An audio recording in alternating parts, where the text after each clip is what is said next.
Hello, hello, hello. Good evening, good day, good morning, good afternoon, everyone, wherever you are. Hope you're doing good. Hope you are having a great weekend. It's good to be back. It's the Nigeria We Want, our show on Vicky O Show. Welcome and welcome. Thank you for joining us today. Today, we have another great topic that we will be discussing. And before I bring all our panelists onto the show, I will like to show our appreciation to our sponsors. Excuse the noise in the background. I've got lots of young adults here for my daughter's party. So there's a little bit of noise. So please excuse us. Now, Capstone Medical Center Bensdale is one of our sponsors, and they've been with us from day one, sponsoring the show. And yeah, they make it possible for us to bring this show to you. So join me to say thank you to Capstone. And if you have any health needs, you've been going from one doctor to another, not knowing what is wrong, I can assure you that our doctors, they have eyes for details. They know what they're doing, and they are more of investigative GPs. They will look till they find what is wrong. So check them out.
51527135. That's their number. Give them a call, and one of the doctors will be able to talk to you and help you out.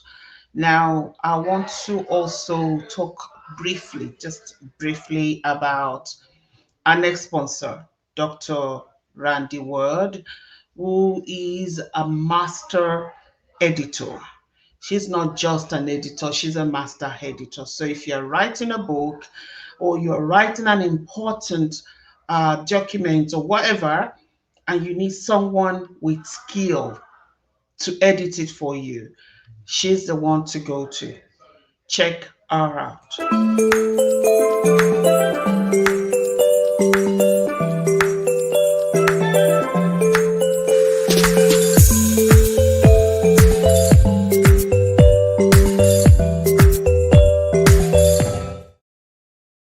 If you want to get into contact with her, just send us an email, vickyoshow@gmail.com, and Dr. Randy Ward will be in contact with you.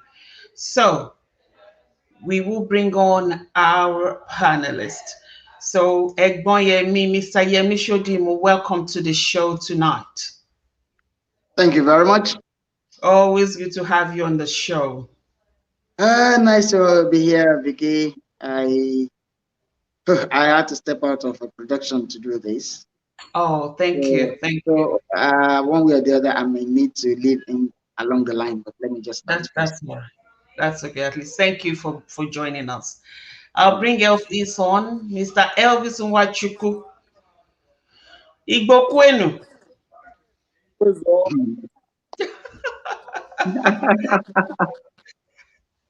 You're welcome.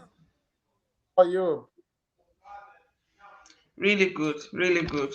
It's been one of those days for me. I'll bring Wale Light on to the show. Wale, welcome to the show. Hello, everyone. It's good to be back. Hello, hello. Yeah. Good evening, Always good to good be back. afternoon, wherever you are. Yeah, My money birthday. Yeah, Abio. Nini, yeah, Igbo. Everyone, everyone has something to do this week. Oh.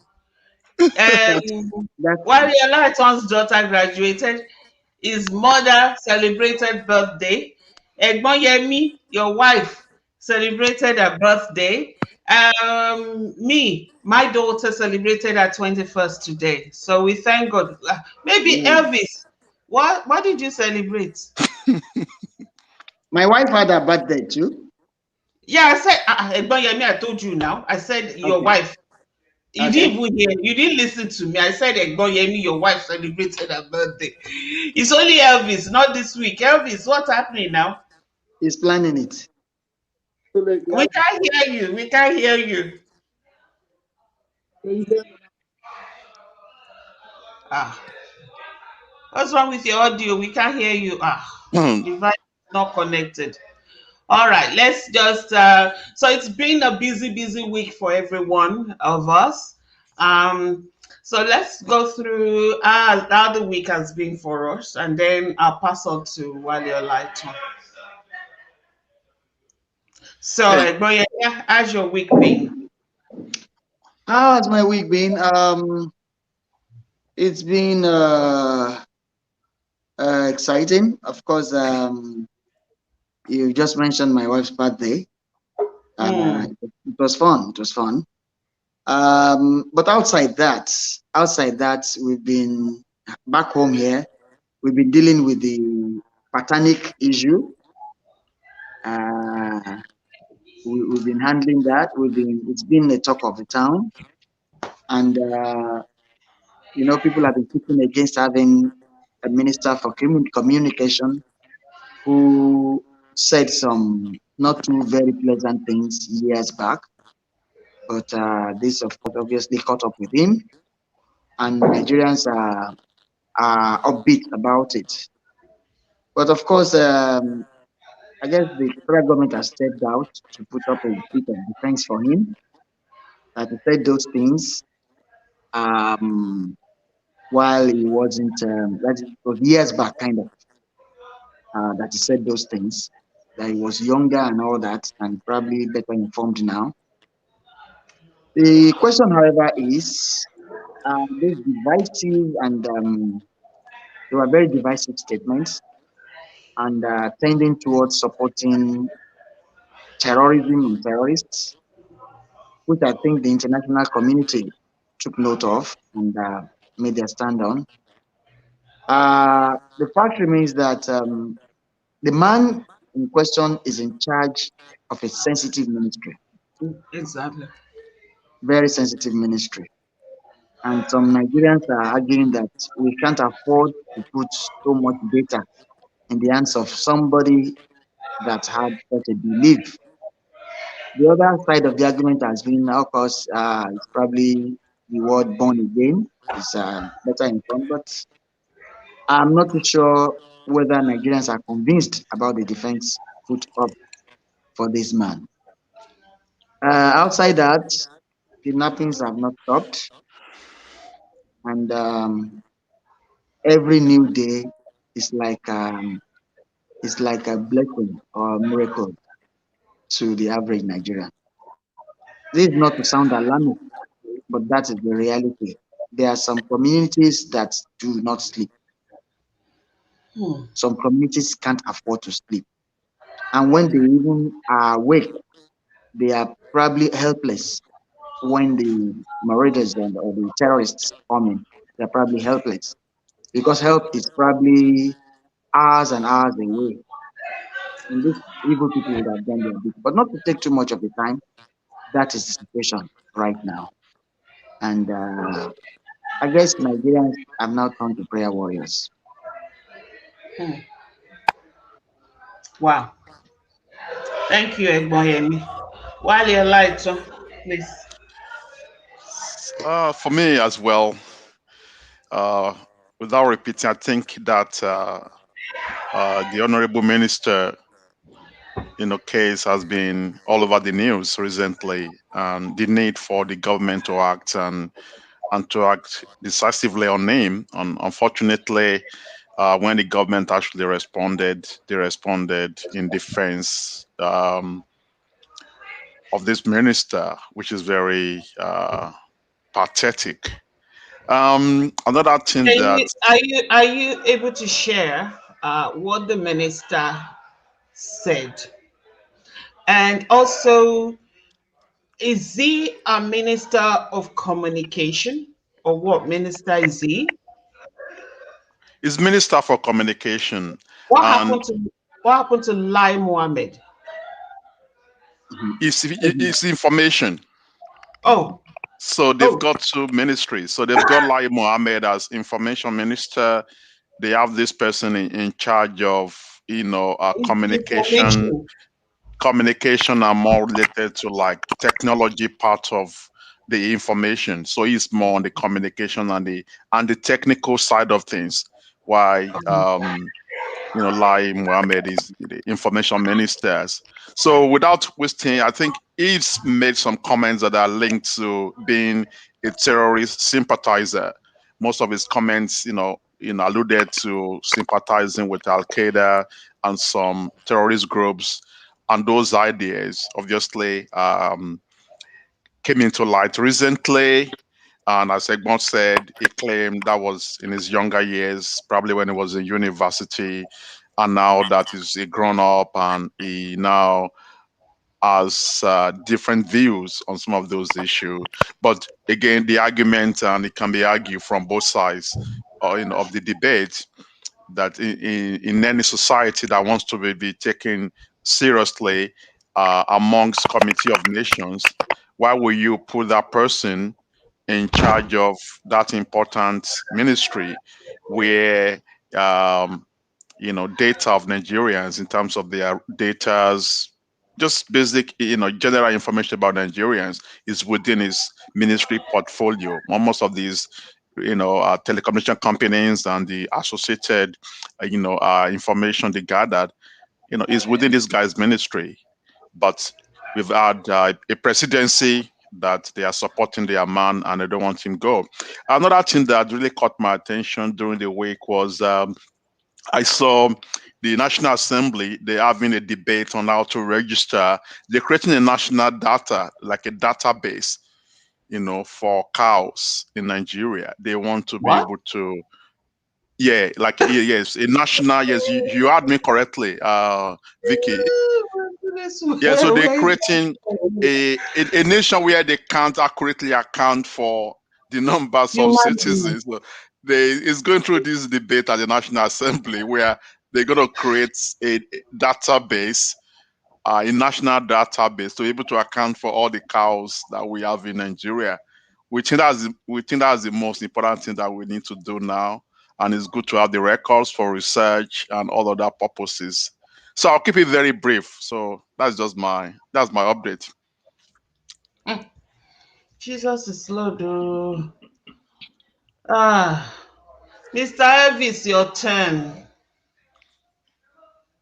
Okay, can you hear me now? Yes, we can hear you. Okay, all right now. Yeah, just in only a few hours ago, I came across the news of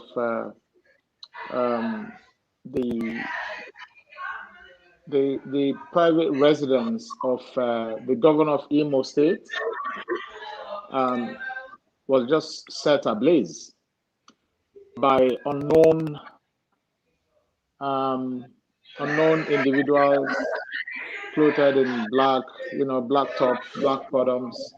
A large number of official vehicles were touched, and I think part of the building, I saw the video, it's been gutted by fire. In fact, the fire was still raising when that video came through. Now, it just goes to tell you how brazen people have become, how daring people have become You know, it can't, the evil or the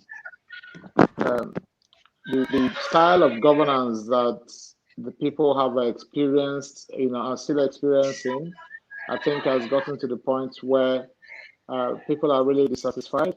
And what played out today, though, you know, not a really good scenario, that's not the way to go. Points to the fact that you know, people are really tired, and if they can touch the house of a sitting governor, that really leaves much to be desired. You know, it's probably a good time for the governors or those in positions of authority um, to start having a rethink and begin to do things differently. Mm. Thank you. It's so sad, honestly. Like we all know that in Nigeria, there's always one thing per day. It was one thing per day, one issue, one drama per day. It was, but now it's even much more than that.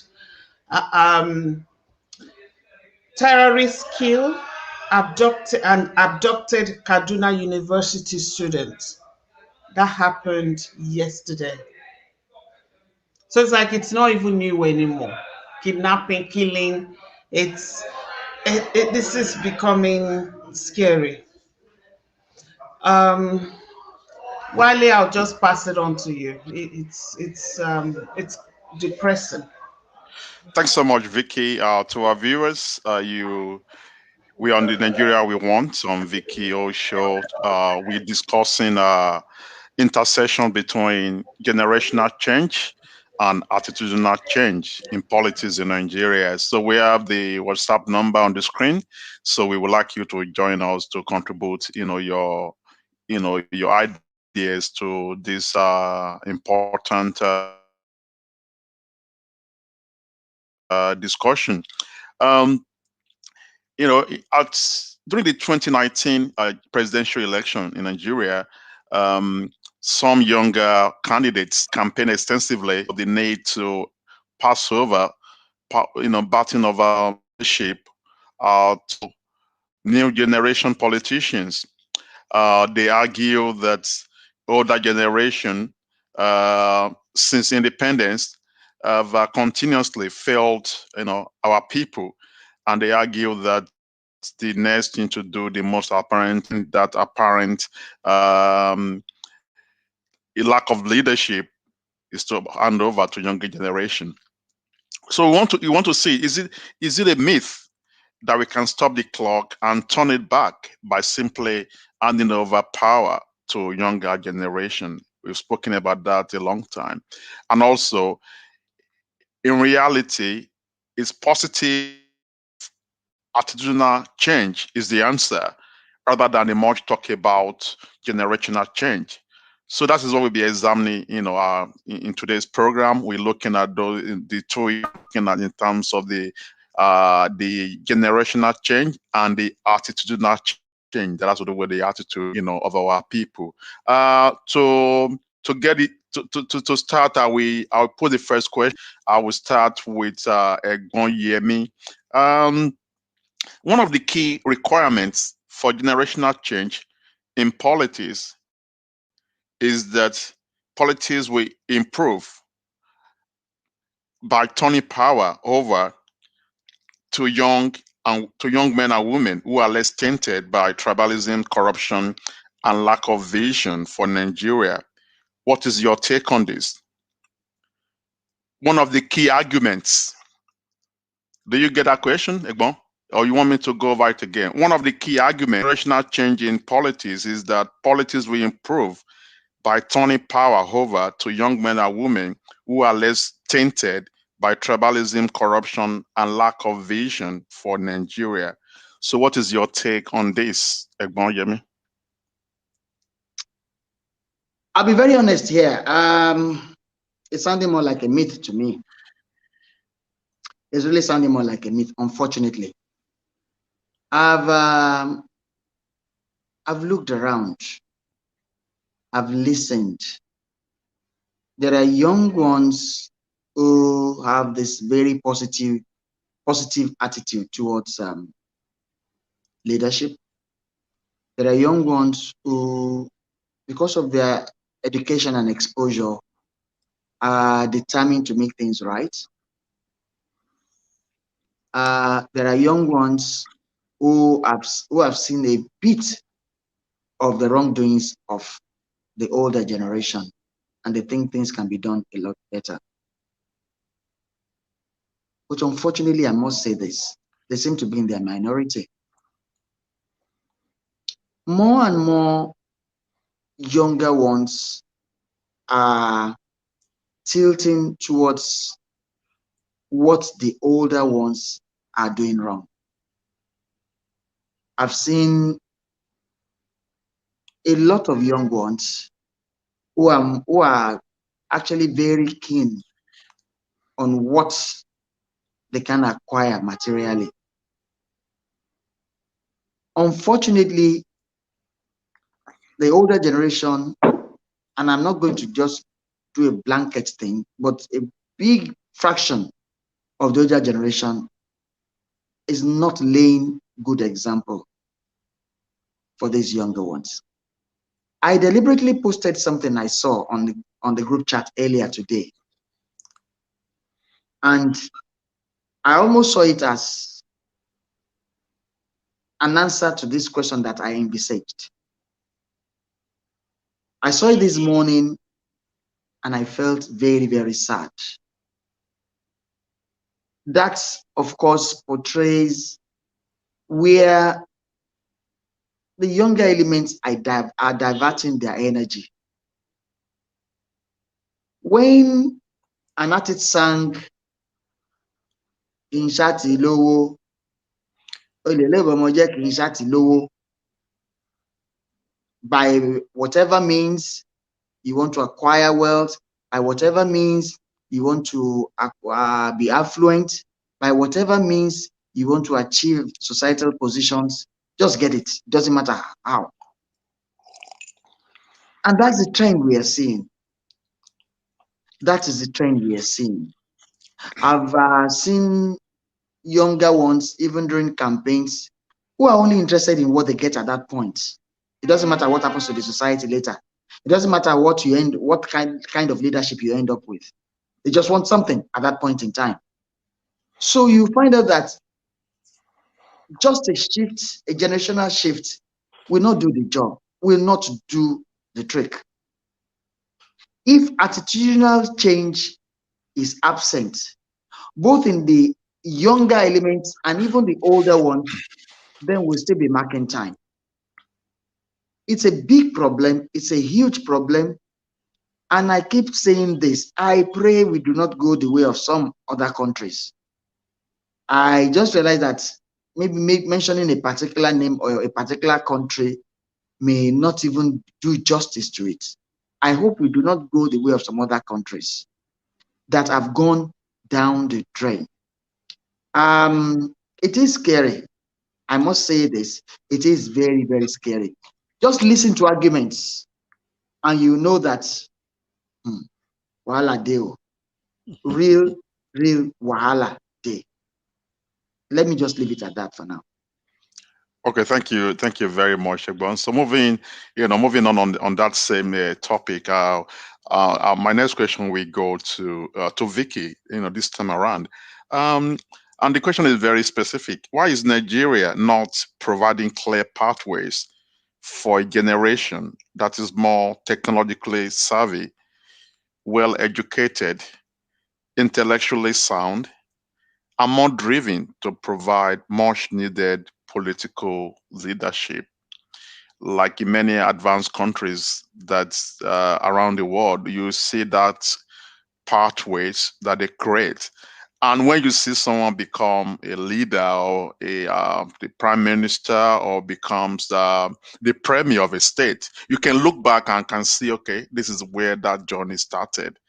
No, why are we not having any clear pathway despite having a generation that is well more traveled, that is well more educated. No disrespect to the other generation, but as a generation, we have that is more well traveled, that is more well educated. Hardly anyone you see around, with a first degree or second degree, overseas and all that. Why are we not creating pathways for these people, at least, to play active role in the political process in Nigeria?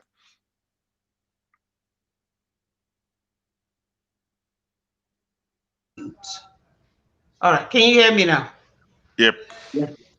If they create the pathway, if they give us the power, do you think we will all be sitting down doing this talk? Knowledge is power, and having access is power. They've taken all away. Yes, we are educated. Yes, we are more educated than the previous generation. But unfortunately, when we talk about success, we're talking about individual success. I am okay. Wale is okay. Egbonyemi is okay. Elvis is okay. But for us to come together, they've created a way for us not to have one voice. Anytime we try to, they kill it. Anytime we try to raise the voice, they find ways to kill it by taking our leaders and turning them against us and giving them more money, and then we are left with no leaders. So you're talking about for them to create pathway. They're not going to do that unless we go ahead and we take it by force. They are not going to do it, because by doing it, they are empowering us. They are saying, yeah, when you guys are ready, you can come and take over. And that's not because they are so selfish. They are selfish. It's all about what they want out of it. It's never about them serving, actually. The video Egboyemi was talking about, I watched it. It's quite. Initially, I thought it was one of the movies that Egboyemi was doing. But earlier, towards the end, I saw that no, no, no, this isn't a movie. This is not a play. This is real. And I look at it and I thought about it deeply. I was just like, oh my goodness. These guys, if you look at them, probably most of them, they've gone to uni, they've finished uni, they've got no jobs, they are walking up and down the street, and they got to the point that they need something. You see that they go ahead and do all these evil things, or they die. So can you blame these young men going into all these things just to find money? I mean, you see some parties where people would throw money as if it's water. And some people, they don't even have food. Some people are starving in that same country. So we're talking about this government not doing the right thing. They won't do it.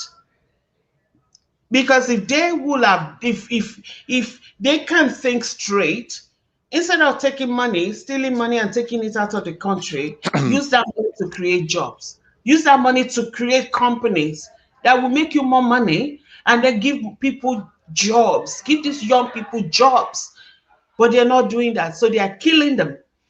They are killing them in the sense that no matter what, you might have gone to university, you might have the education, but there's still no job, there's still nothing to show for all your hard work. How can a university graduate at the end of the day finish a university, serve the country, and still turn around to go and learn how to do somebody's hair, to go and learn how to sew and become a tailor, to go and learn how to make shoes? And we have government looking, and each of them have their children overseas studying somewhere. They are not going to do it. They are not going to do it unless the young people say, we get up and we take over by fire by force. Unless we do that, it's not going to happen. So thank you, Vicky. And it's a very dangerous way if that's the only way that they want, to They're create not clear giving us any pathway. option. They are not giving us any option. Is there any option? Can you see any option happening? There isn't any. There isn't any. And these people, if they have something to offer, I mean, when someone ruled 3 times, Buhari that is there right now, this is his 3rd time of ruling Nigeria. But Obasanjo, he did his own 3 times. Others 1, 2, here and there. What did they do? Nothing. See, have you heard the saying, there's no success. I heard it before. If there's no success without succession. So I get If your you point, have and that's the precedent. That's the premise behind this question. Like we the look at question, it from succession planning. exactly, there is no success without succession. So these guys, they really don't care. So they keep passing on to people like them that will not take them to task for mishandling things. And the one that gets there, they just don't care. So from one anti-ed to the next, to the next, to the next. And young people are left sidetracked because they don't care about, it's not about success for them. It's not about leaving legacy. It's not about leaving good name. It's about, okay, I can grab all this. Let's borrow more money from China and sell the country to China. I don't care. I've got money to take care of me, to take care of my children and generations to come. That's all I care about. It's not about success to these people. Basic. Thank you very much for that, Vicky. I'll move on to Elvis now. My specific question to Elvis is: some people have argued that calls for generational change is nonsensical. They argue that many of the power brokers calling the shots in the affairs of Nigeria have been active players since they were in their late 20s and early 30s. What do you think? Do you think the whole idea of generational change is just nonsensical? Considering the fact that many of the people we're talking about today, many of them have been one way or the other in government for since they were in their 20s, 30s, or early 40s. Yes, thank you, Wale. Whether or not you want to adduce it is nonsensical or otherwise depends on which side of the divide you are on. So for those who currently benefit from the status quo, of course, it will come across as being nonsensical. Now, I think I've mentioned this here before. We have a situation where back in the days, my secondary school days, primary school days, I was told we're the leaders of tomorrow. Now, those leaders who were in positions of authority when my teachers sold these ideas to me, and I'm sure it was the same for you as well, one day, and Vicky, you are the leader of tomorrow. We're training you, we're teaching you to become leaders tomorrow.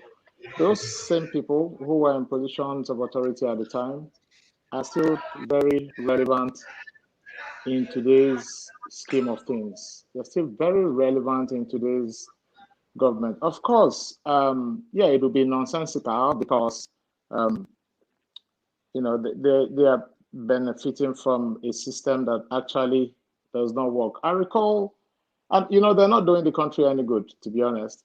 I remember what year was it? I've forgotten the exact year, but Fashola, when he was vying for the position of a governor in Lagos State, was going against this very elderly man. I can't remember his name. And I recall the comments, former Governor Fashola made at the time. He's now currently minister. And his comments were this, against this person he was debating against for that governorship position. That there was nothing, how did he put it? That the ideas, his this opposing candidate has, there's nothing wrong with the ideas he's got, but it's actually the age of the ideas. And I recall that Baba responding to Fashola and calling him Omali on national TV for being that disrespectful. So, yes, it depends on where you are, Wale. It's actually not nonsensical. I think we'll come to a point where the current crop of leaders have failed the nation woefully in all ramifications. And ideally, I know power is not given, it's taken, but ideally, that space should be given to the younger generation to also, bring their experiences to bear, bring their knowledge to bear to see whether this nation can be rescued. And not just young people, even women. The men have failed the country completely. Even women. If you look around you, you find in our political space, women sort of not given as much opportunity as the men. Whereas, in other climes, it may not be 50-50 scenario, you have more women participating in politics. So yeah, an ideal scenario would be a shift from where they are right now, from this, leaders that have been recycled over time, over years, and not adding any value to our national goods, to take a bow and allow the younger ones to try their hands on governance. I know the argument will be made, a few young ones as well, who have had the opportunity of ascending to these positions, haven't done mightily well. But again, can that be unconnected with the fact that they've learned from the very best? So I mean, what legacy can you pass on if all you can thrive in is doing all the wrong things? You've got the opportunity to do the right, but you're not. So, Wale, in a nutshell, no, I don't think it's a nonsensical or unreasonable to ask these guys who have been there, some of them from the late 50s, 60s, 70s until date, they're still very relevant, to allow the younger ones to try their hands on governance. It's not an unreasonable call. Yeah. Can I just chip in something, please, Wale? But if you could just, because the next question actually goes to you. Okay, let me. I'll take it together. Yeah, it will be a follow-up to what you earlier said around this same topic. It's a direct follow-up to the first question I asked you. Many have also argued that many of the younger generation politicians in recent positions, in recent years, have not been exemplary. And then the follow-up to that is that, are these young politicians that are not exemplary, are they to be blamed, or they are simply a product of a corrupt political system controlled by godfathers? So when we talk about the young ones that we all talk about, they failed and everything, can we really blame them? Are they not just products of a system controlled by political godfathers? So if you can take that question with other comments in response to what Elvis has just said. I'm not going to just I'm not going to just pat the back of the hand. I'm not just going to let them off easily that way. In other words, they have a big blame. They share a big blame in all this. Well, if you listen to these guys when they campaign, you will know that they know the problems. The problems are not from Saturn or Mars. They are here. They know the problems on ground. But whatever bug they catch on getting into position is something that should be examined in laboratories around. Where they catch that thing that turns them into mini monsters is something we need to find out. Because my little rider to what Elvis said was that just passing it on to a new generation is not enough. For as long as we do not have attitudinal change, for as long as we do not rid them of what they have learned, the bad things they have learned from this older generation, we will still continue this cycle. We will be back discussing this same issue in years to come.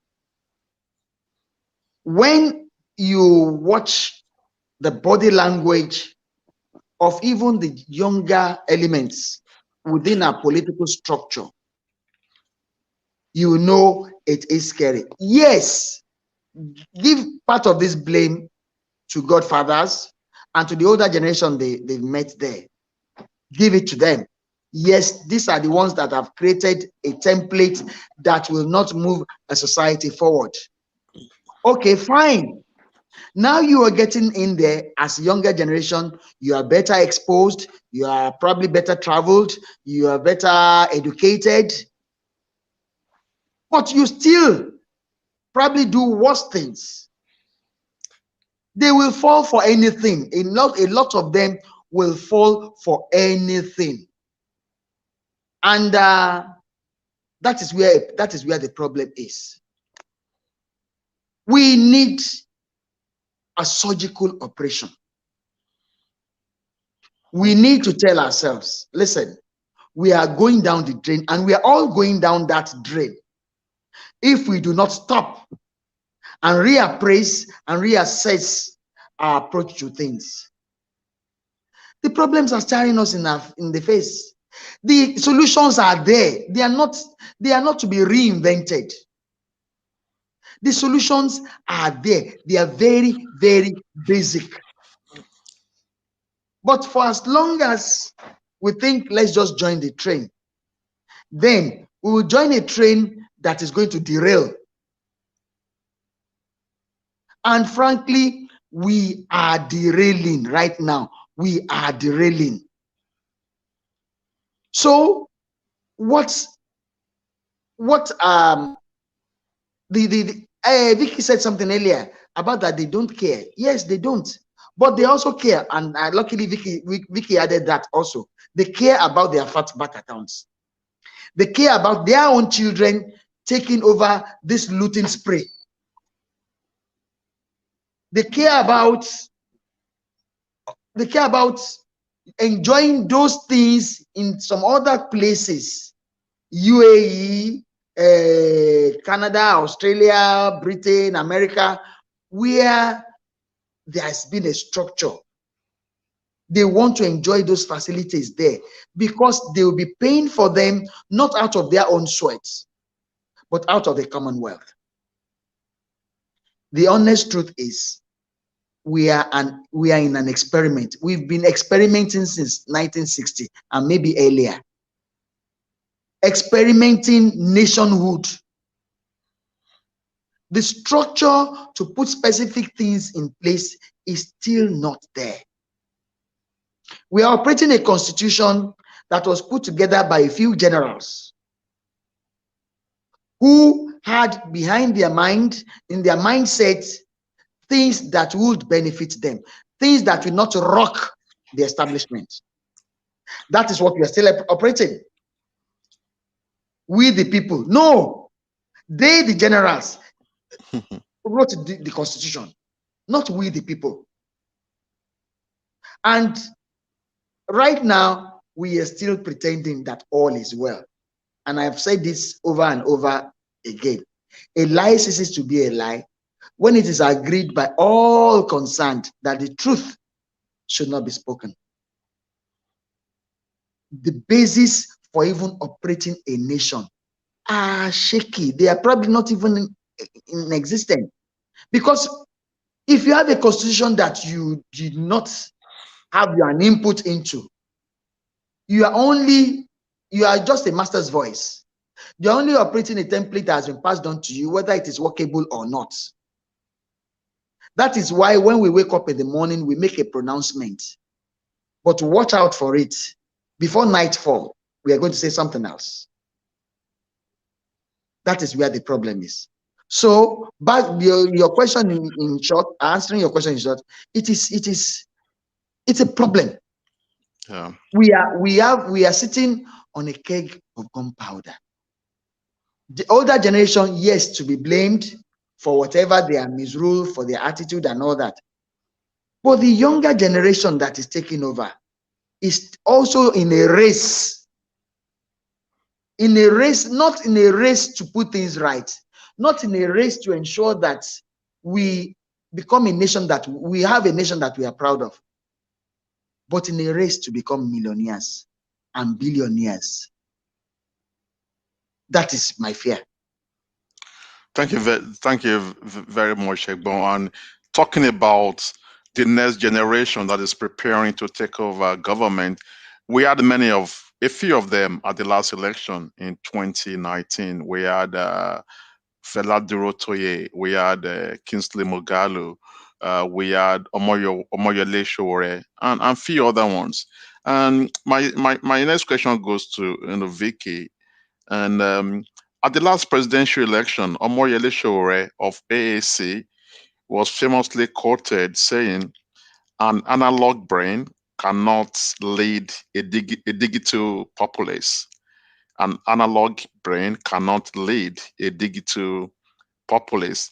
He also promised a disruption of the political landscape. In the end, AAC and other new political parties led by new generation politicians failed to live up to the hype. What is your post-mortem analysis, of new generation parties? What do you think really went wrong? Because prior to that election in 2019, there was a plan for the new parties to actually merge and be able to provide, a strong opposition, but they couldn't even agree on that. With benefit of hindsight, what do you think went wrong? What do you think they could have done a bit differently? Vicky.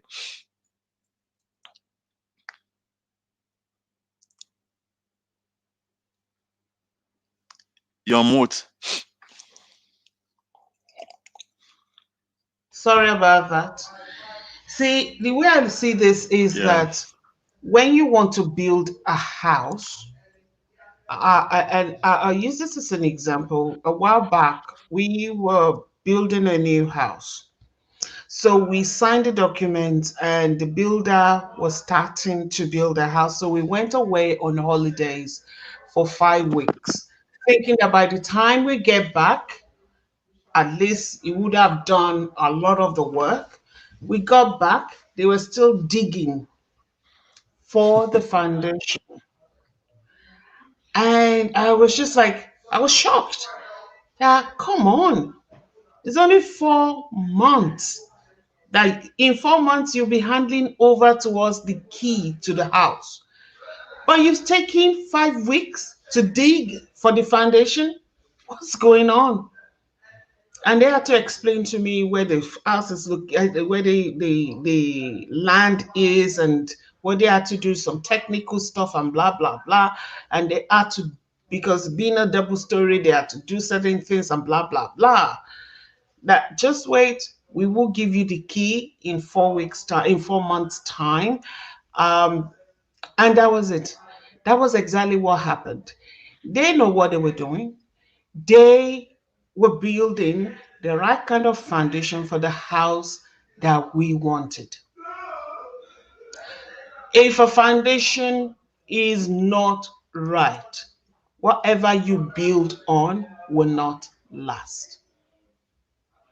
Now, talking about the new generation leaders, and so we're talking about analog brain versus digital Digital brain. brain. We were all raised in the same um, in the same culture, whereby when elders talk, you don't talk. Whether you know that they're not talking, they're not really making much sense, but because of the way we've been raised, you have to keep quiet. You know that a king isn't doing the right thing, but you can't say anything. So many things. So when we talk about the foundation not right, that's what we're talking about. The fact that they had the opportunity to unite and present a common front, and they couldn't even do that. What is that telling you? Everybody who is leading each of those parties were looking at what's going to happen to me if I merge.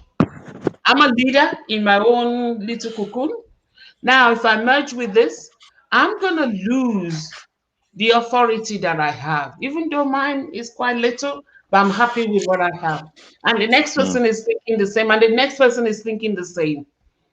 It is a pretty big problem that we Nigerians have, whether at home or abroad. When one is doing something, is running a business, or is doing, providing services, instead of us to patronize that person, we would rather go and patronize Oyinbo or patronize India or patronize other cultures, not our own people. I don't want Wala. Hey, I don't want to go to Wala. Why are we like that? So the foundation is totally done wrong. And that is something that we need to first deal with, work with, fix, and then we can start talking about, all right, moving forward. All these Yowore, all these other ones that you're talking about, they have analog brain themselves, they just don't know it. So it's true, it's all analog brain. It's all analog brain. So there are things that need to be fixed. The culture, the system, the stuff that we do, the way we do things that is not right. And why now you're talking about all those the new generational leaders that are not coming together. So for us who have traveled the world, we've been to places, we've left Nigeria years ago. If we're counting how many years we've left Nigeria now, maybe like 25 years. I left in 1995. I left Nigeria in 1995, and I'm sure Elvis also left a long time ago, and so many of us overseas.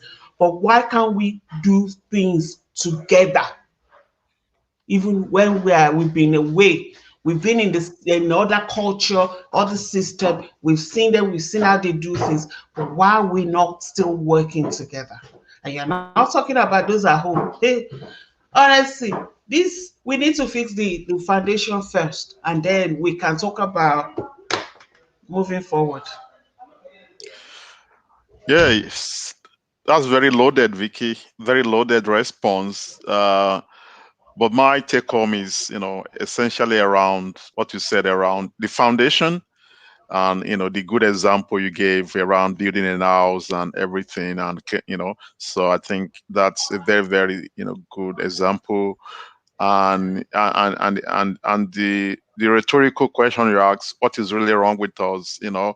I wish I have the answer. I wish maybe other members of the panel have an answer around, even in this part of the world or elsewhere, why we really struggle to work together and work towards a common goal. I think is more of a culture that becomes more and more individualistic, and I think it's more of a culture sometimes that is becoming, I guess, in a way, um, not focusing on what we can do collectively to moving the nation forward. Moving forward, are I'm we? sorry, Wale. I'm sorry, Wale, if you don't mind. Yeah. I'll just do a quick one in here. I, just as you rightly said, Vicky's words are loaded. They are so loaded that it's difficult to really break them down into bits. They are loaded, yes. But I'm going to add something to that. And that is the fact that I'm not sure pé ìyà yìí ti tó. I'm not sure. Because when it's probably when you really beat a cow and it gets to a wall in Yoruba parlance now, it turns back and faces you. The people that you mentioned, a number of them meant well. The Fela Durotoyes, the Mojeku, the even Showore, etc. They meant well. Coming together as one is a fantastic idea.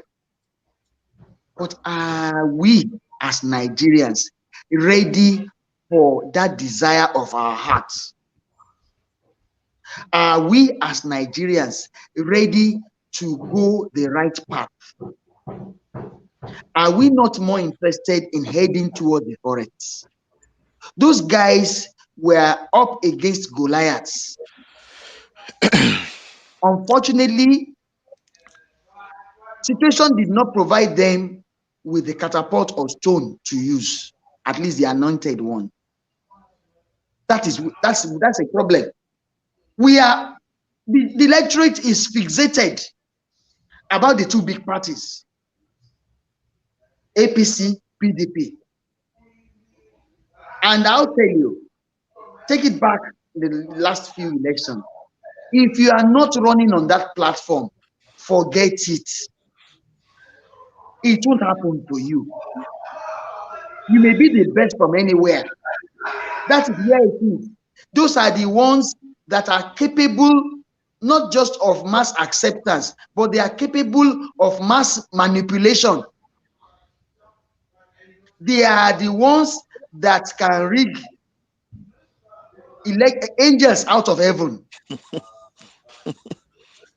These guys that you are mentioning do not have the wherewithal to do that. They can only make their pronouncements. They can only express their desires. They don't have the money to hire thugs. They do not have the money to arm those who will fight it out for them in terms of ammunition. They don't have that. Their orientation is probably even different from that. But they are facing people who are entrenched in that act. So I will say that we need to be ready as a people. It's important for us to talk to us as a people. We need to be ready.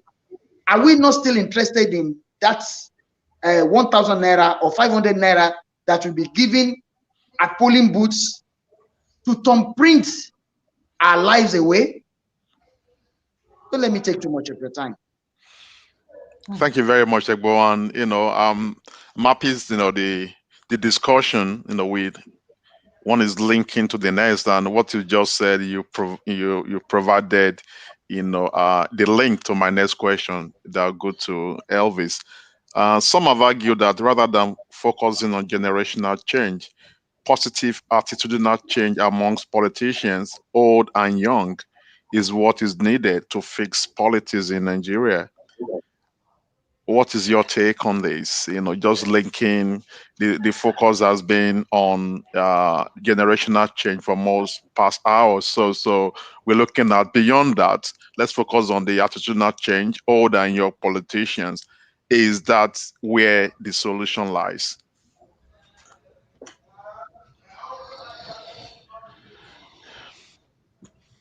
Absolutely. Why there needs to be a shift in the attitude of our politicians, both young and old. But you know, it honestly is not an easy call.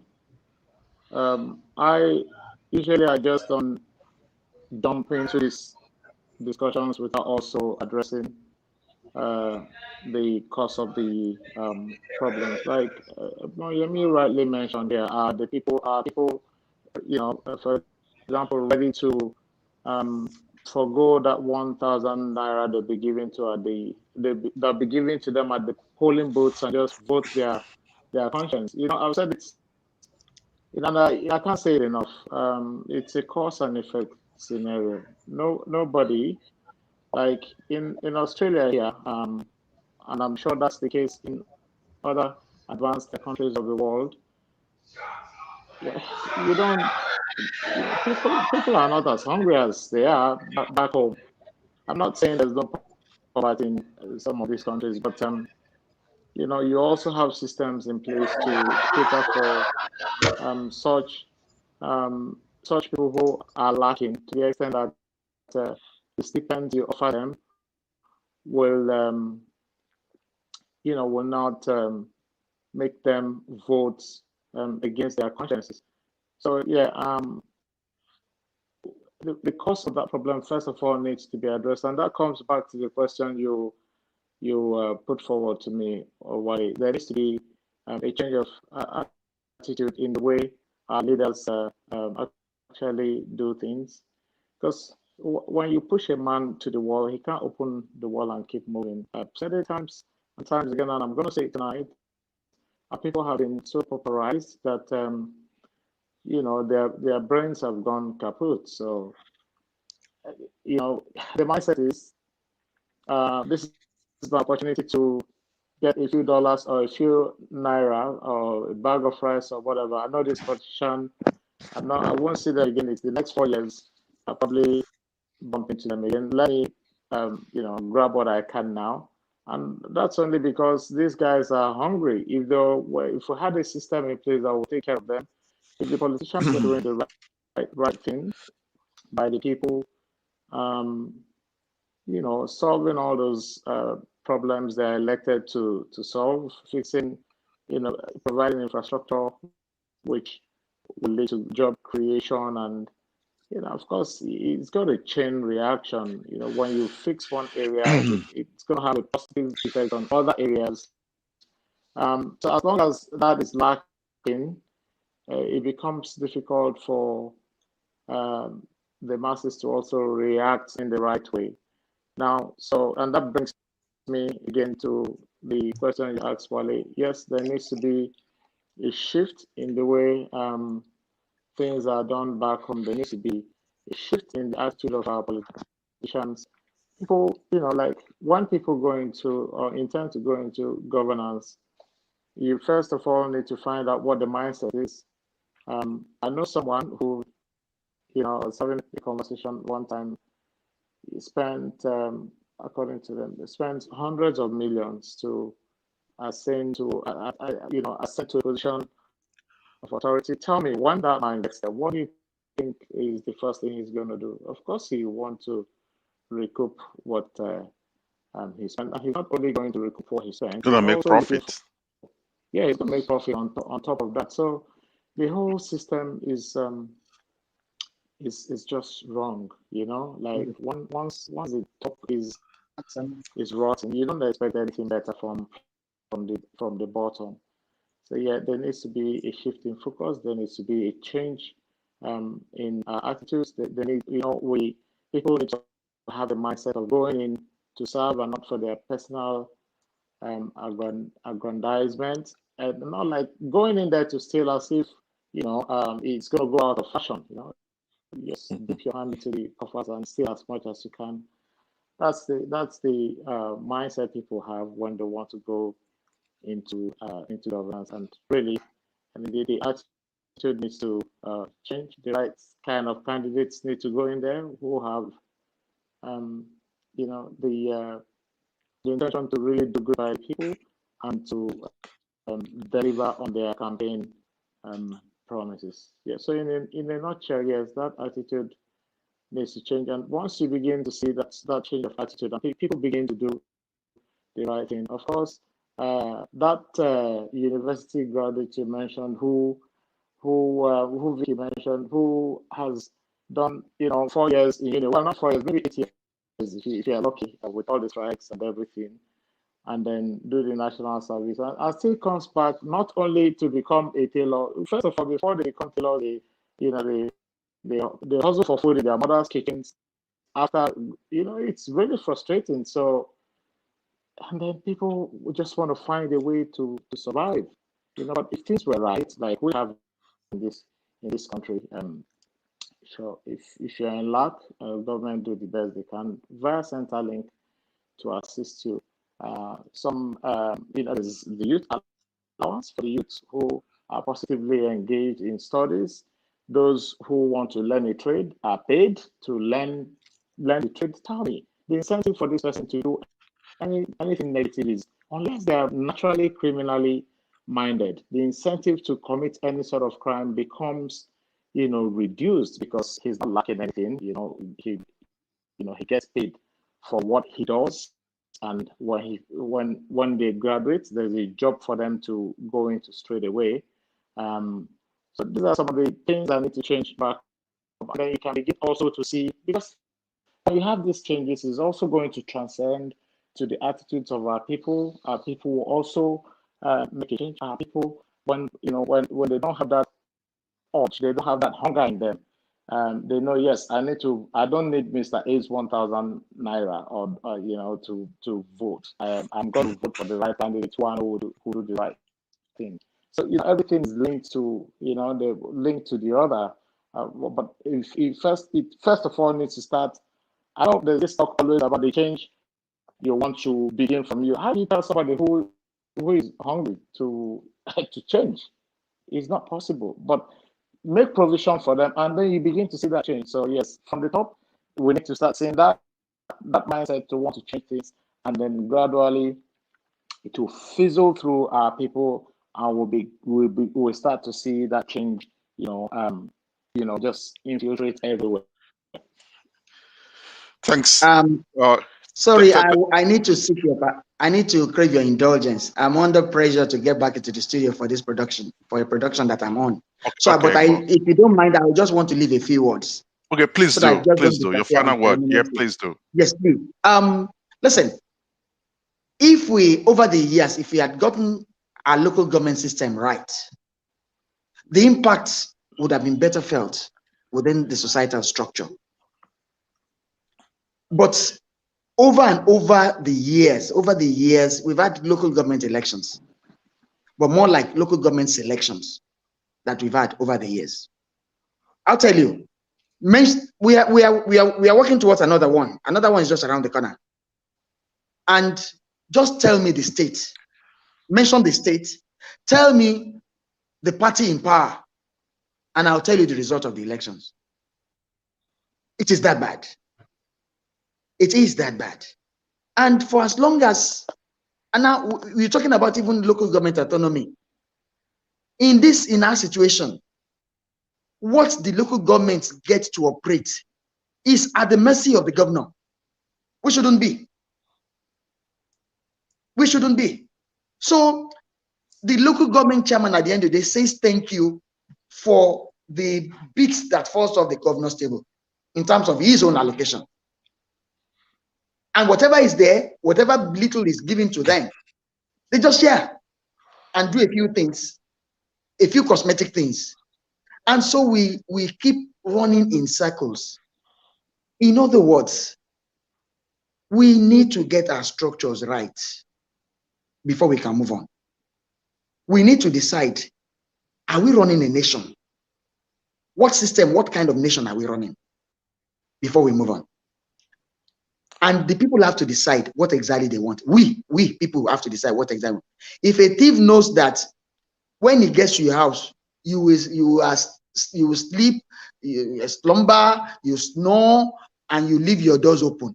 And no matter the amount of noise or cracking that happens in there, you don't wake up. What will dissuade this thief from stealing? That's the situation we've found ourselves. They know that they can do anything and they will get away with it. For as long as we do not say a firm no, we'll be where we are. I crave your indulgence to run. Thank you. Thank you so much, Egbon. Vicky, thank you for having me. And enjoy your production. Thank you so much. Thank you for your time. Yeah, thank you. Thank you. I'm sorry about this, but I need to. Yeah, no. We actually doing well with time. We should be done in the next 7 minutes. Okay. Thank you. So we go to. Sorry. Were you saying something, Vicky?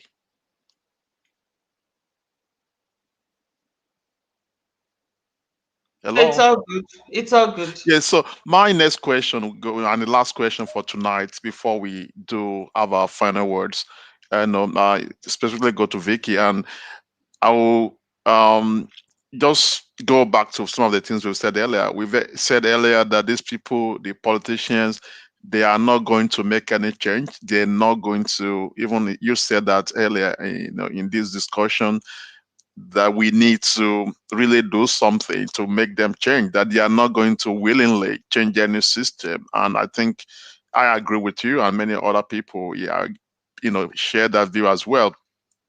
So we need to shift the attitude of our people at the end of the day. I don't want to fall for this kind of defeatist mentality that people are already defeated, and then whatever happens to them from these almighty politicians, it is what it is, and that is going to continue.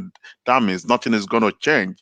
So looking at it from that angle, my question is around how do we get our people to change their attitude? Elvis said about the need that they give them 1,000 naira, and then, because they're so pauperized, they're hungry, they've got to take it. But they also have to pause for a minute or a few seconds and say, okay, I've got 4 years to deal with the consequences of receiving this 1,000 naira from this corrupt politician who is probably more transacting a business with me. I'll take the 1,000 naira, then I'll suffer the consequences for the next 4 years. It's as simple as that. So if we really want to change something, then attitude of our people also need to change. And that's the question I have for you, Vicky.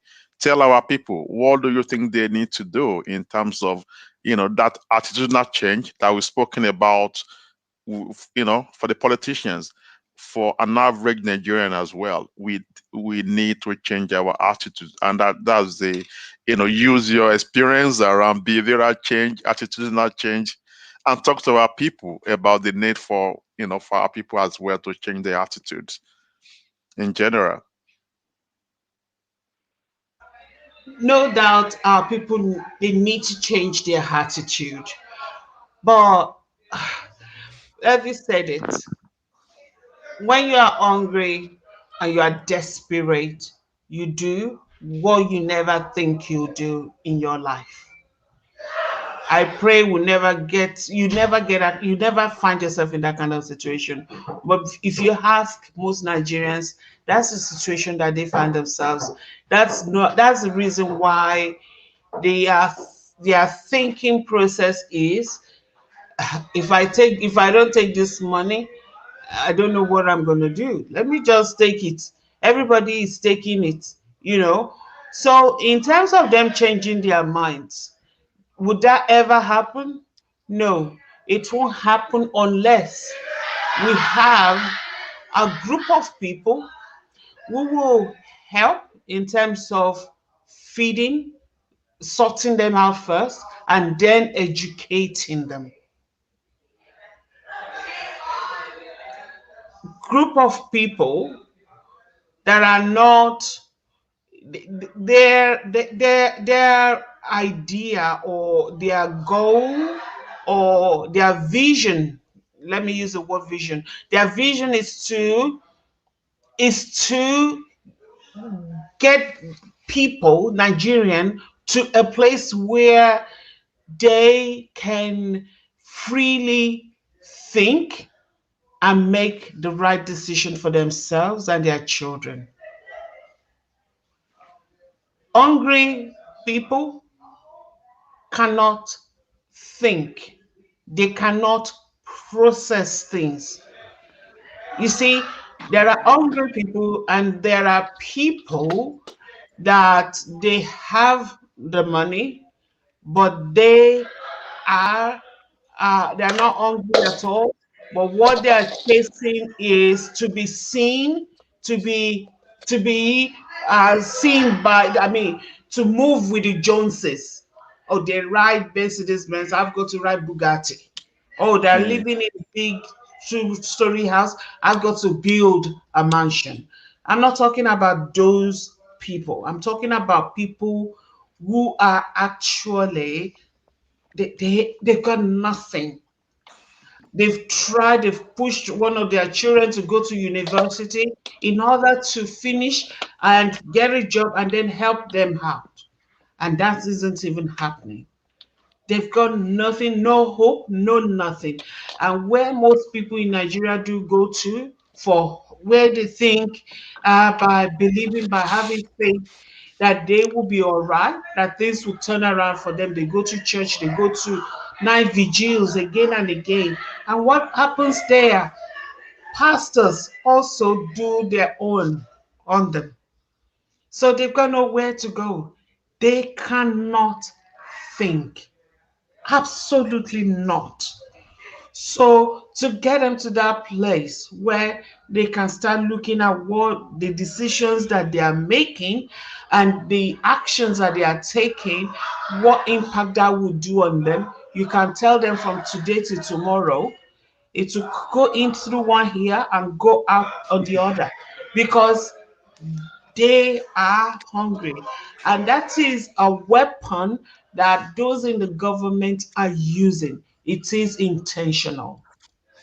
So unless there are group of people who make it their focus to feed these people, to give them some way out, and then use the opportunity to educate them, nothing is going to happen or change in Nigeria. That's my own summation. Thanks for your that submission, Vicky, and it's a very gloomy submission. It is a reality of what is on ground in Nigeria. And if I want to summarize everything I've had, is as good as we have to wait till something like a miracle for people to get out of the present situation. We've said on this program tonight that the people who are in power, who are using poverty as an instrument of controlling people, they won't let our people go because that is Exactly. the only way they control them. And if you Exactly. got people on one hand that they are so pauperized and they are unable to make decisions or change their attitude because of 1,000 naira they get every 4 years, then definitely something needs to give way in terms for us to really, You see, sorry, Wally, to cut you off, but yeah. when the moment you started talking, it just occurred to me that it's something that I've seen before. Remember the story of the Israelites and Moses. Yeah, Israelites, they got used to serving the Egyptians. They got used to working till their back gets broken. They got used to doing whatever they can until God raised Moses for them. And when Moses went to Pharaoh and said, God said, let my people go. And Pharaoh refused. And lots of stuff happened to Pharaoh and his people. He eventually said, okay, you guys go, go, go, go, go, because you are causing too much havoc for me. Now, Israelites started living and they got there in the desert. It was a desert or forest or wherever they got to. And there was no meat, there was no food, there wasn't meat. God provided manna from heaven that will fall. This manna will fall, but one of the main instructions was that they shouldn't keep it overnight. But the poverty in them wouldn't allow them to listen to the instruction. So if they pack it, what happens is it gets destroyed. And they kept doing this, right? But it got to a point that they got tired of eating the same thing. It's like eating bread every day. Bread morning, bread afternoon, bread evening. So these people that were so, they were used again and again by their masters, Egyptians in Egypt. They said, we would rather go back to where we were being used, we were being, that will go back, because at least there we still have meat, we still have other varieties of food. We're tired of this. And I can see that that's what we're doing, we Nigerians. And yes, we need a great leader, someone that will get up. And I believe that was what happened. We talked about this before. When Igboho got up, you could see how everybody was like, oh my goodness, oh. I haven't had much in the recent times. I don't know what's going on. Maybe it's me that isn't reading. If you're hearing something, please share. But I haven't really Yeah. heard much, So we need a leader that will be able to say, okay, do this, let's do this, let's work together, let's do this. And then maybe people will start opening their ears, and then group of people rising up, and helping out. Something may start changing there. Okay. So I'll pick from you there. We need, education. We need to sensitize our people. We need to continue to educate and inform our people. We're doing that. We, putting our quota in that line. There are other people online and through other areas that are, using whatever platform they have to educate our people. We continue to do that. At the end of the day, we take the synergy of people to do whatever they really, really want to do. And you spoke about, people feeding people, maybe in this sense, some religious organization, because, the poverty has driven our people to religion. Maybe in this case, the religious groups, Islam, Christianity, and even Babalawos, if they have their own kind of congregation where they have people, they could use money through those organizations to provide, to make life a Exactly. bit easier for the Yeah. people. And then they could use that during election in their podium and be able to talk Mm. sense into our people's heads to do the Exactly. right thing. Um, Mm. that's just what I can, because it's not really easy when you have a nation of millions of people. But we continue to do what we can do just to promote that positive change in Nigeria. So Yeah. Elvis, your final words for tonight, then I will go back to Vicky to close the show for tonight. Elvis, your final words. Yeah, Wale, before I say my final words, I would just like to add that, it's, it's not as easy as it seems. Um, Even when we have those conversations, provide for our people, either through religious leaders or, whatever format you look at. Yemi just said something before he left the show that, you just mention any state and he will tell you who's going to win the election. So, irrespective of, whether I think whether the people are voting or not, they still have their ways. Who said it? That these guys are capable of rigging the angels out of heaven.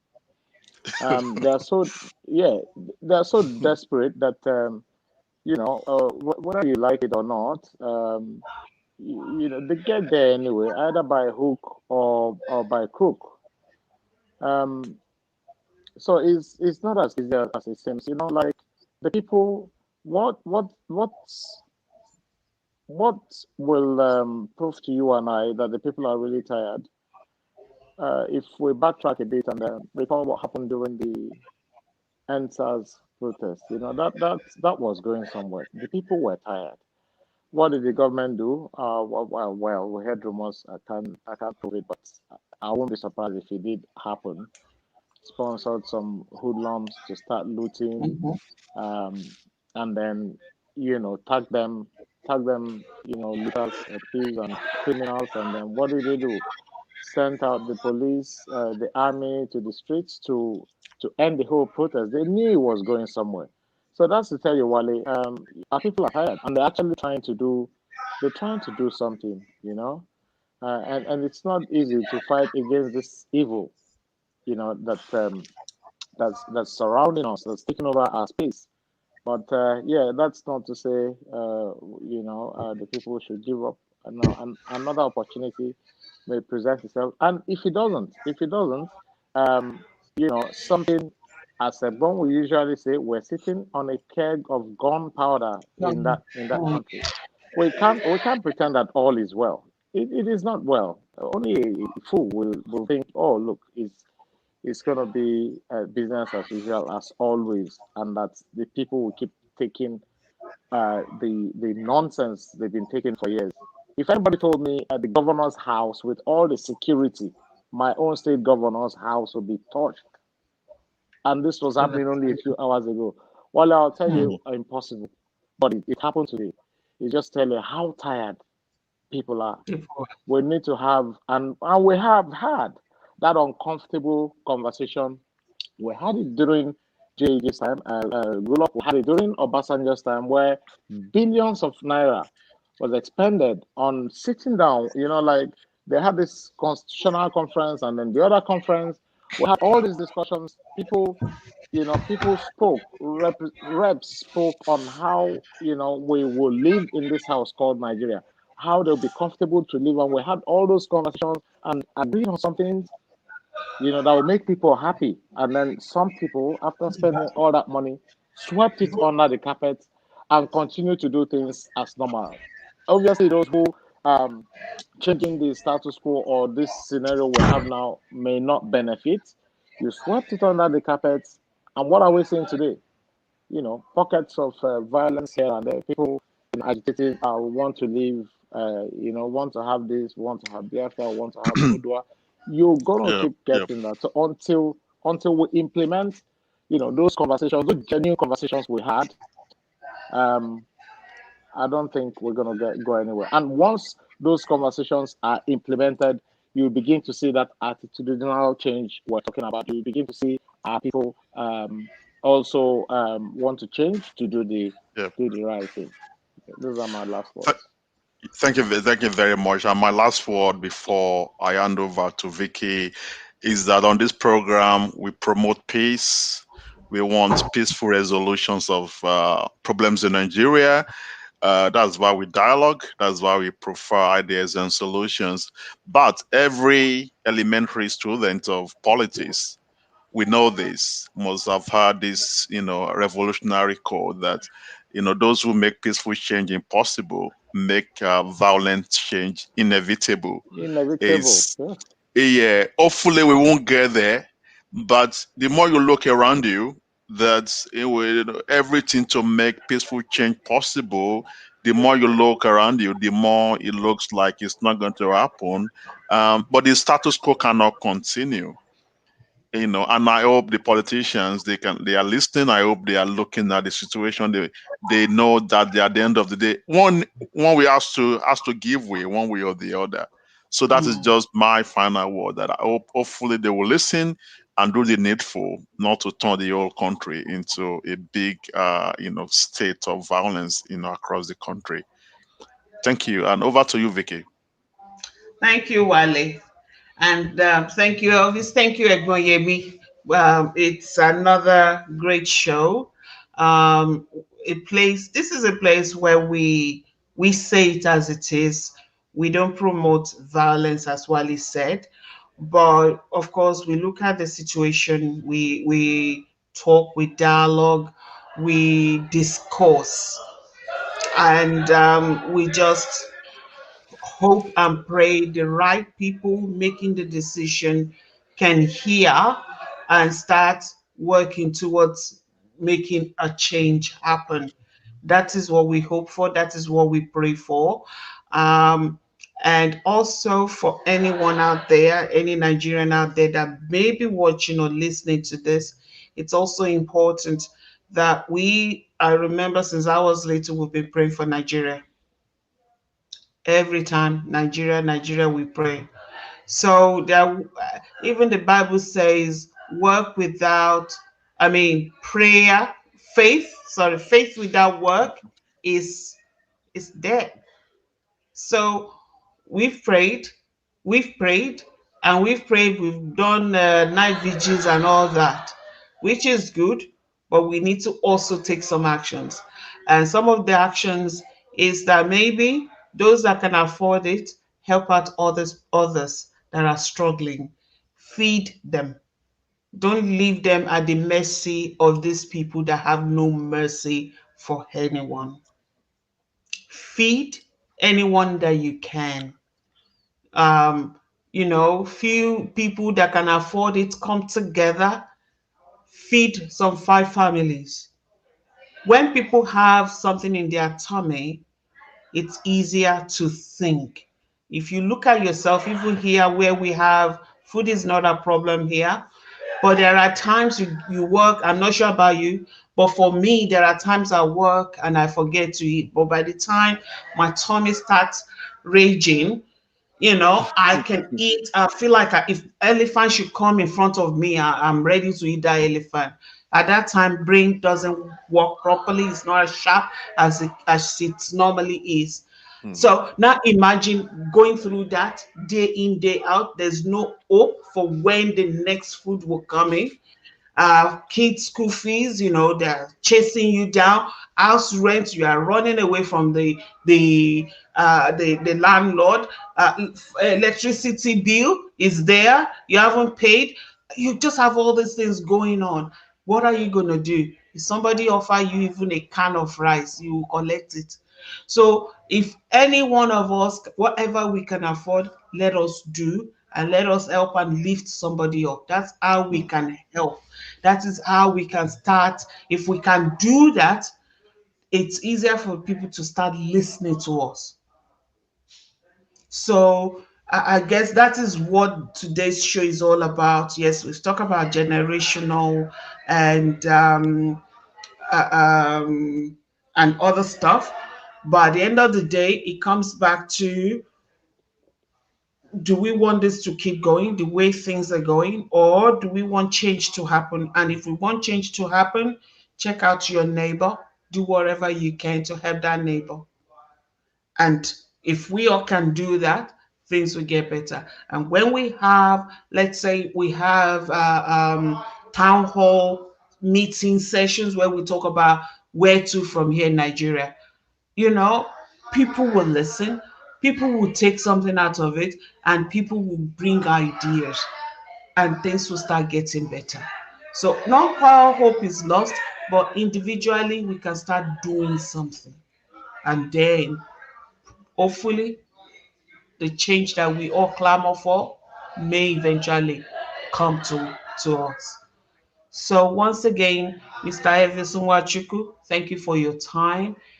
Thank you, Wale, Vicky. I thank you for your time and for coordinating this. It's always fun for us. I was tired by the time we got on this evening. I can say that to you because it's been a long day. I still have the kids there having their own fun. So it's been a very busy, busy day.